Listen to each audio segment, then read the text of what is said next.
Hi all, അസ്സാം വലൈക്കും. Welcome back our channel. അപ്പോൾ ഇന്നത്തെ വ്ളോഗിലേക്ക് എല്ലാവർക്കും സ്വാഗതം. എല്ലാവരും സുഖമായിട്ട് ഹാപ്പി ആയിട്ടിരിക്കണം വിചാരിക്കണം. അൽഹംദുലില്ലാ ഞങ്ങളിവിടെ സുഖമായിട്ട് ഹാപ്പി ആയിട്ടിരിക്കണം കേട്ടോ. അപ്പോൾ എന്തൊക്കെയുണ്ട്, എല്ലാവരും നോമ്പൊക്കെ എങ്ങനെ പോകണം? ഇന്നിപ്പോൾ ഇത് അപ്ലോഡ് ചെയ്യുന്ന ദിവസം 4ാമത്തെ നോമ്പ് ഒക്കെ ആയിട്ടുണ്ട്. ഇത് 2ാമത്തെ നോമ്പിൻ്റെ അന്നത്തെ വിശേഷങ്ങളാണ് കേട്ടോ. എൻ്റെ അന്നത്തെ ഒരു ദിവസത്തെ വിശേഷങ്ങളാണ് ഞാൻ വീഡിയോയിൽ ഉൾപ്പെടുത്തിയിട്ടുള്ളത്. അപ്പോൾ വീഡിയോ എല്ലാവരും എൻ്റെ വരെ കാണാനായിട്ട് ശ്രമിക്കുക. സബ്സ്ക്രൈബ് ചെയ്യാതെ കാണുന്ന കൂട്ടുകാരൊക്കെ പ്ലീസ് സബ്സ്ക്രൈബ് ചെയ്ത് വയ്ക്കുക. ലൈക്കും ഷെയറും കമൻറ്റും ഒക്കെ ചെയ്യും കേട്ടോ. നിങ്ങളുടെ നോമ്പിൻ്റെ വിശേഷങ്ങളോ എന്തെങ്കിലുമൊക്കെ ഒന്ന് കമൻറ്റ് ബോക്സിലൂടെ അറിയിക്കുക കേട്ടോ. അപ്പോൾ ഇതാ തലേ ദിവസം നല്ല മഴ പെയ്തു. നല്ല രാത്രി ഈ വീഡിയോ എടുക്കുന്നതിൻ്റെ തലേ ദിവസം രാത്രി നല്ല മഴ പെയ്തു. ഒരുവിധ സ്ഥലത്തൊക്കെ ഒറ്റപ്പെട്ട മഴ ഉണ്ടായിട്ടുണ്ട് തോന്നുന്നുണ്ട്. ഏതായാലും എന്നെ സംബന്ധിച്ച് പൊടിക്കൊരാശ്വാസം കിട്ടി. ചൂടല്ല എന്നെ സംബന്ധിച്ച് വലിയ കാര്യം, പൊടിയാണ്. അപ്പോൾ പൊടിക്കൊരാശ്വാസം കിട്ടിയിട്ടുണ്ട് കേട്ടോ. അപ്പോൾ രാവിലെ തന്നെ ബെഡ്ഷീറ്റൊക്കെ മാറ്റി അലക്കാനായിട്ട് ഇട്ടിട്ടുണ്ടായിരുന്നു. അതേപോലെ തന്നെ ഇന്നലെ വൈകുന്നേരം അലക്കി വെച്ച സ്റ്റാൻഡ് ഇവിടുന്ന് പെട്ടെന്ന് മറ്റേ റൂമിലേക്ക് കയറ്റി വെച്ചതാട്ടോ. പെട്ടെന്നാണ് മഴ പെയ്തത്. അപ്പോൾ ഇവിടെ വെച്ചിട്ടുണ്ടെങ്കിൽ കാറ്റടിച്ചിട്ട് നനയും കേട്ടോ. അപ്പോൾ അതാണ് കേട്ടോ റൂമിലിരിക്കണത്. അതൊക്കെ ഒന്ന് മറക്കാനുണ്ട്. അങ്ങനെ കുറച്ച് പണികളൊക്കെ ഉണ്ട് കേട്ടോ. പിന്നെ ഇന്നലെ കുറച്ച് അരി കഴുകിയിട്ടിട്ടുണ്ടായിരുന്നു. അത് ഉച്ച തിരിഞ്ഞതിന് ശേഷമായിട്ട് കഴുകിയിട്ടത്. അപ്പോൾ അതും ശരിക്കൊന്ന് ഉണങ്ങാനുണ്ട്. ഉണങ്ങിയിട്ടുണ്ട്, എന്നാലും ഒന്നും കൂടെ ചിക്കിടാന്ന് വിചാരിച്ചു കേട്ടോ. ഞാനിങ്ങനെ അരി കഴുകിയിടുമ്പോൾ ഈ ടേബിളിലാണ് കേട്ടോ ഇടുക. എന്നാൽ പിന്നെ പൊടിയടിക്കണ ശല്യമില്ല. എനിക്കും തന്നെ വെയിലത്ത് കറങ്ങിയിട്ട് ചിക്കും വേണ്ടല്ലോ. ഇവിടെ ഇട്ടാൽ തന്നെ നല്ലോണം ഉണങ്ങും കേട്ടോ. നല്ല കാറ്റും ഉണ്ടാവും, അത്യാവശ്യത്തിന് വെയിലും ചൂടൊക്കെ കിട്ടുകയും ചെയ്യും കേട്ടോ. അപ്പോൾ അതൊക്കെ ഒന്ന് ചെയ്യാൻ കേട്ടോ.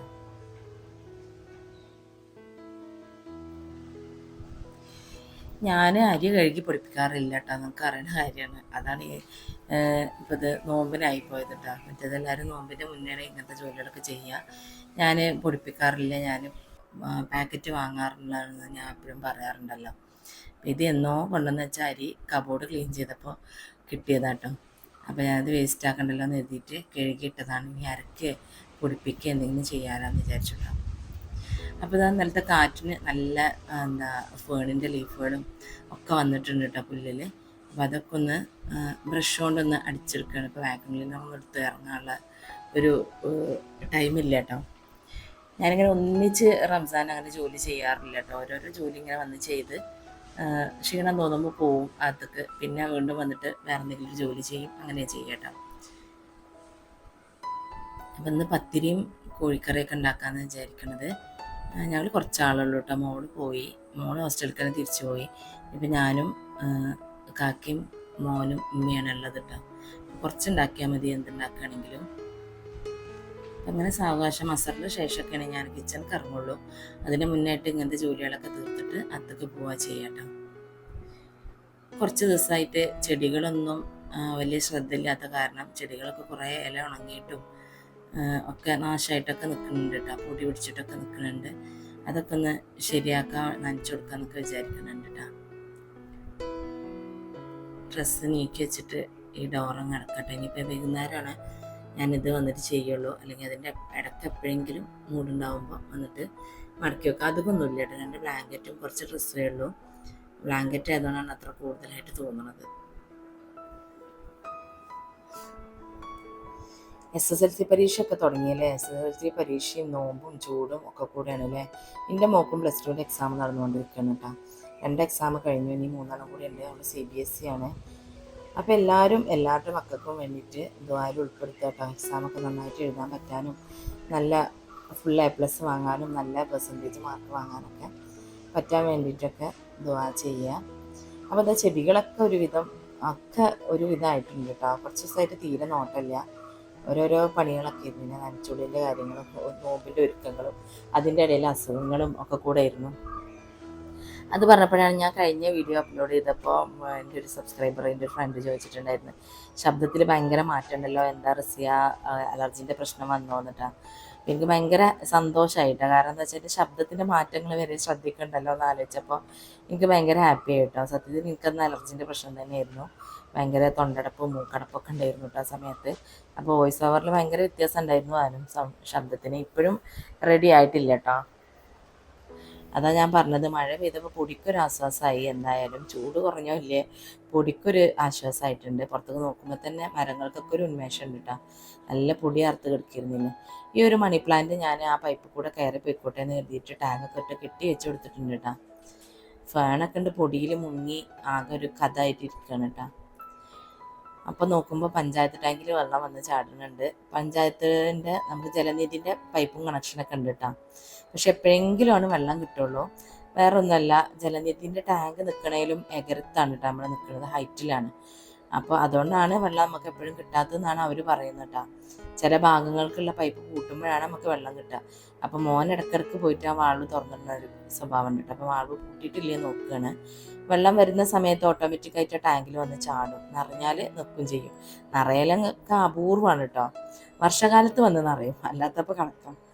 അപ്പോൾ ഞാനതിൽ പുറത്തേക്ക് നോക്കുമ്പോൾ എപ്പോഴും ഇങ്ങനെ ഇറങ്ങിയിട്ട് വന്ന് നോക്കാൻ പറ്റില്ലല്ലോ വെള്ളം വരുന്നുണ്ടാവും. അപ്പോൾ അതിൽ 2 ലിറ്ററിൻ്റെ ഒരു പെപ്സി കുപ്പി പാതി വെള്ളം നിറച്ചിട്ട് ഒരു കയറ് കെട്ടിയിട്ട് ഇട്ടിട്ടുണ്ട് ആ ടാങ്കിൽ. അതിൻ്റെ തലപ്പത്ത് ഒരു പഴയ ലോക്കും കെട്ടിയിട്ടിട്ടുണ്ട് കേട്ടോ. അപ്പോൾ ലോക്ക് ഇങ്ങനെ ഇറങ്ങി വരും. അതിൽ വെള്ളം വന്ന് ചാടുമ്പോൾ പെപ്സി കുപ്പി പൊങ്ങുമല്ലോ. അപ്പോൾ ലോക്ക് ഇറങ്ങി വരും. അങ്ങനെയാണ് ഞാൻ മനസ്സിലാക്കുക കേട്ടോ വെള്ളം വരുന്നുണ്ടെന്ന്. ഇപ്പം ഞാൻ പുറത്തുണ്ട്, പുറത്തല്ലാത്തപ്പോൾ നമ്മൾ എപ്പോഴും ഇങ്ങനെ ലോക്ക് തുറന്ന് ഇറങ്ങി വരണ്ടല്ലോ എന്ന് കരുതിയിട്ട് ചെയ്ത് വെച്ചതാട്ടോ. ഞാൻ ഏതോ ഒരു വീഡിയോയിൽ കണ്ടതാണ്. നമ്മൾ പണ്ട് കാക്ക കുടത്തുനിന്ന് വെള്ളം കുടിച്ച ഒരു ടെക്നിക്ക് ഉണ്ടല്ലോ, അതേപോലെ കേട്ടോ. അപ്പോൾ അതൊക്കെ കഴിഞ്ഞ് ഞാൻ അകത്ത് പോയി നിസ്കാരം കാര്യങ്ങളും മൂത്തും ഒക്കെ കഴിഞ്ഞ് ഒന്ന് വിശ്രമിച്ച് വൈകുന്നേരമായിട്ടോ. അപ്പോൾ 4:30 മണി കഴിഞ്ഞിട്ടുണ്ട്. എന്നിട്ടാണ് കേട്ടോ ഞാൻ അടുക്കളയ്ക്ക് വരുന്നത്. പത്തിരിയൊക്കെ അമർത്തി വെച്ചിട്ടാണ് ഞാൻ പോയത് കേട്ടോ. പത്തിരിയൊക്കെ പരത്തി വെച്ചു, സമൂസ പൊതിഞ്ഞ് വെച്ചിട്ടുണ്ട്, ഒക്കെ ചെയ്തിട്ടാണ് ഞാൻ പോയത്. അപ്പം ഇനിയിപ്പോൾ പത്തിരി ചുടണം, സമൂസ പൊരിക്കണം, ജ്യൂസ് ഉണ്ടാക്കണം, അത്രയും പണികളൊക്കെയാണ് കേട്ടോ. അതൊക്കെ ചെയ്തിട്ട് ഞാൻ അകത്തേക്ക് തന്നെ പോവും. പിന്നെ നോമ്പ് തുറക്കാൻ നേരത്താണ് ഇങ്ങോട്ട് ഇറങ്ങുള്ളൂ കേട്ടോ. ഒക്കെ റെഡിയാക്കി വെച്ചിട്ട് അകത്തേക്ക് പോവും. ഉച്ചയുറക്കത്തിൻ്റെ പരിപാടിയൊന്നുമില്ല കേട്ടോ. ഉച്ചക്ക് ഉറങ്ങാനൊക്കെ ആഗ്രഹമുണ്ട്. ഇപ്പം മോന് കുറച്ച് ദിവസമായിട്ട് സ്കൂളില്ല. നോമ്പും SSLC-കാരെ പരീക്ഷയൊക്കെ ആയ കാരണം സ്കൂളില്ല. അവന് ക്ലാസ് ഇല്ലെങ്കിൽ പിന്നെ പകൽ കിടക്കണ കാര്യം ആലോചിക്കാൻ പറ്റില്ല കേട്ടോ. ഭയങ്കര റിസ്ക്കാണ്. ഇപ്പം ഇന്നലെ തന്നെ, ഇന്നലെയല്ല നനച്ചുളിൻ്റെ അന്ന്, നോമ്പിൻ്റെ തലേ ദിവസം ഇവനെന്ത് ചെയ്തെന്ന് വെച്ചാൽ രാവിലെ എണീറ്റ് വന്നപ്പോൾ ഞാൻ ബ്രേക്ക്ഫാസ്റ്റ് ഉണ്ടാക്കണ്. ഉമ്മയും കാക്കയൊക്കെ ബ്രേക്ക്ഫാസ്റ്റ് കഴിക്കാൻ വേണ്ടിയിട്ട് ഇരിക്കുന്നുണ്ട്. ഇവനെ ബ്രഷ് ചെയ്യാൻ വേണ്ടി വിട്ട് പെട്ടെന്നൊരു കരച്ചിൽ കേട്ടു. പോയി നോക്കിയപ്പോൾ അവന് CC ക്യാമറൻ്റെ പ്ലഗ്ഗുമ്മ പോയി കഴിച്ചിട്ട് ഷോക്ക് അടിച്ചതാണ്. അതാണ് അവൻ്റെ അവസ്ഥ കേട്ടോ. എന്ത് കുരുത്തക്കേട് അപ്പോഴാണ് ചെയ്യാന്ന് പറയാൻ പറ്റില്ല. അപ്പോൾ പിന്നെ അവന് വീട്ടിലുള്ളപ്പോൾ പകൽ കിടക്കുക ഉറങ്ങുക എന്നുള്ള സംഭവമൊന്നും ഭയങ്കര ഹൈ റിസ്ക്കാണ്. അതൊക്കെ സ്വപ്നങ്ങളിൽ മാത്രമാണ് കേട്ടോ. ഞാനിപ്പോൾ ഒരു ഐറ്റം സ്നാക്സ് ഒക്കെ ഉണ്ടാക്കാറുള്ളൂ കേട്ടോ. മക്കളില്ലാത്തതുകൊണ്ട് ഒരുപാട് ആർഭാടം കാണിക്കണമൊക്കെ എനിക്ക് ഭയങ്കര വിഷമമാണ്. അവർക്ക് എന്താ പിറക്കാൻ കിട്ടിയിട്ടുണ്ടാവുക, എന്താണ് പുലർച്ചയ്ക്ക് കഴിക്കാൻ കിട്ടിയിട്ടുണ്ടാവുക എന്നൊക്കെയുള്ളൊരു ചിന്തയാണ് കേട്ടോ. എന്നെപ്പോലുള്ള അമ്മമാർക്കൊക്കെ അറിയായിരിക്കും. അങ്ങനെയൊക്കെയാണ് ഇപ്പോൾ കേട്ടോ. ഇന്നിപ്പോൾ ഈ വീഡിയോ എടുത്ത അന്ന് രാത്രി മുനീഫ് വിളിച്ചിട്ട് അവന് കട്ട്ലറ്റ് ഭയങ്കര ഇഷ്ടമാണ്. അപ്പോൾ ഞങ്ങൾ രണ്ടാളും കൂടെ കട്ട്ലറ്റ് ഉണ്ടാക്കിയിട്ടാണ്. ഞാൻ ഇവിടുന്ന് വീഡിയോ കോൾ കൂടെ പറഞ്ഞു കൊടുക്കും, അവൻ അതേപോലെ ചെയ്യും. അങ്ങനെ കുക്ക് ചെയ്യാറുണ്ട് കേട്ടോ. സത്യത്തിൽ എനിക്ക് അപ്പോൾ ഫീൽ ചെയ്യുക ഞങ്ങൾ രണ്ടാളും കൂടെ ഒരു കിച്ചണിൽ നിന്ന് കുക്ക് ചെയ്യുന്നതായിട്ടാണ്. എനിക്ക് ഭയങ്കര ഇഷ്ടമാണത്. അവന് 2 ദിവസം പള്ളിക്ക് പറക്കാൻ പോയിരുന്നു. പിന്നെ ഇഷ്ടപ്പെട്ട സാധനമൊക്കെ കിട്ടണമെങ്കിൽ നമ്മൾ തന്നെ കുക്ക് ചെയ്ത് കഴിക്കണ്ടേ. അപ്പം അങ്ങനെ 2 ദിവസത്തിനുള്ള കട്ട്ലറ്റിനുള്ള മസാല ഒക്കെ ഉണ്ടാക്കി വെച്ച് ഞങ്ങൾ രണ്ടാളും കൂടെ ഇന്നലെ. അപ്പോൾ ഞാൻ വീഡിയോ ചെയ്തിട്ടുണ്ട് കേട്ടോ കട്ട്ലറ്റിൻ്റെ റെസിപ്പി. പക്ഷെ അത് നോക്കി ചെയ്യാൻ പറയുമ്പോൾ അവൻ പറയും വേണ്ട അമ്മ വീഡിയോ കോളിൽ ഇരുന്നാൽ മതി, എന്നിട്ട് പറഞ്ഞു തന്നാൽ മതി, ഞാൻ ചെയ്യാമെന്ന് പറഞ്ഞിട്ട്. അപ്പം ഞങ്ങൾ രണ്ടാളും കൂടി ഒരു കിച്ചണിൽ നിന്ന് കുക്ക് ചെയ്യുന്നൊരു ഫീലാണ് എനിക്ക് അങ്ങനെ ചെയ്യുമ്പോൾ.